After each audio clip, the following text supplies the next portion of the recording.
We all know that the BBC is a leftist liberal organisation. It's the propaganda wing of the modern Labour Party, effectively.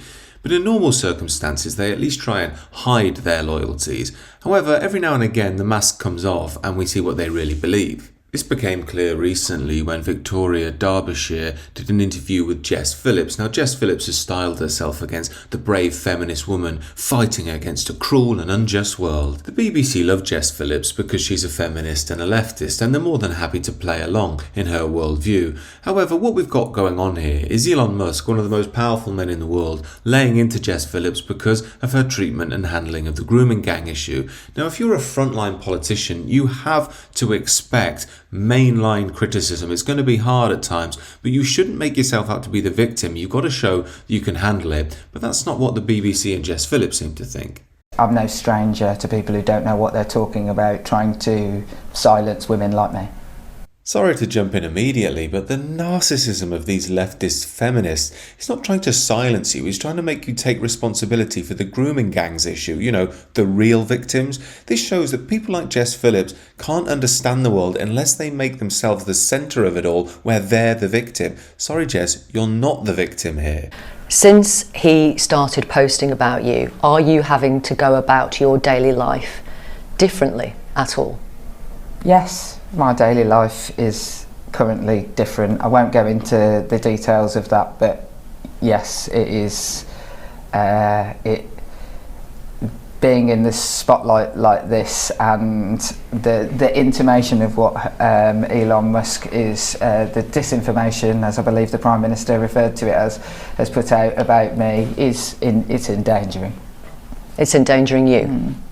Now, obviously, I'm not pro any form of political violence. We have to remember there are crazies out there. David Amess was killed by a radical Muslim, and Joe Cox was killed by some, quote, far-right lunatic. However, when you're dealing with major issues such as grooming gangs and arguing with people such as Elon Musk, you've got to fight your corner. You can't go on national TV and do that, oh, poor me, he's bullying me. The threat to you has gone up, and things are in place to protect your safety. Yes. Oh, and out goes the big, strong, independent woman, and in comes a sweet, innocent little girl who's just being bullied. Now, if things are affecting Jess Phillips this much, maybe she should consider stepping down. As I say, I'm not pro any form of political violence. I think that's horrible. However, what really bugs me is the hypocrisy here. Do you think the BBC were running the same sob stories with Nigel Farage when that guy was coming over on a dinghy with an AK-47 tattooed on his face, threatening to kill Nigel Farage? Apparently he's in the country now as well.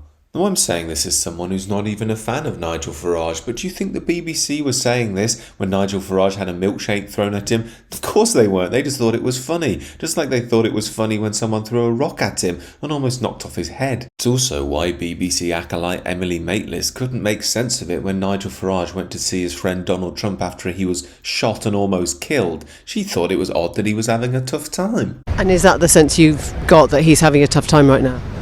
He nearly died. Do you think he's having a tough time right now? He nearly died. Yeah, but only liberals are good human beings with the capacity to feel human emotions, aren't they?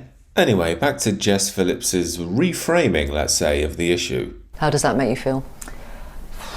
Resigned to the lot in life that you get as a woman who fights violence against women and girls. I've learnt that it's ups and downs in my life, but what it makes me know is that I have to just keep on going. Is it worth it? It's worth it to me only if we make an actual change.